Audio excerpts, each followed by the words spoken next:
சித்தர் ஒருவர் தரையிலிருந்து வானத்தை நோக்கி ராக்கெட் வேகத்தில் பறந்து சென்ற சம்பவம் பெரும் பரபரப்பை ஏற்படுத்தியுள்ளது.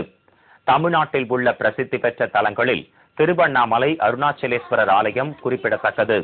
பஞ்சபூத சிவஸ்தலங்களில் அக்னி ஸ்தலமாக போற்றப்படும் இங்கு ஏராளமான சித்தர்களும் யோகிகளும் இன்னமும் வாழ்ந்து வருவதாக கூறப்படுகிறது. திருவண்ணாமலை அடிவாரத்தை சுற்றி பக்தர்கள் கிரிவலம் வருவது வழக்கம். மின் ஊழியர் ஒருவர் கிரிவல பாதையில் சென்று கொண்டிருந்த போது சாலையோரமாக இருந்த மரத்தடியில் சித்தர் ஒருவரை கண்டார். ஜடா முடியுடன் காட்சியளித்த அந்த சித்தர் அந்தரத்தில் நடந்ததால் ஆச்சரியமடைந்த மின் ஊழியர் அந்த காட்சியை தனது செல்போனில் படம் பிடித்தார். திடீரென்று அந்த சித்தர் தரையிலிருந்து வானத்தை நோக்கி ராக்கெட் வேகத்தில் பறந்து சென்று மறைந்து போனார்.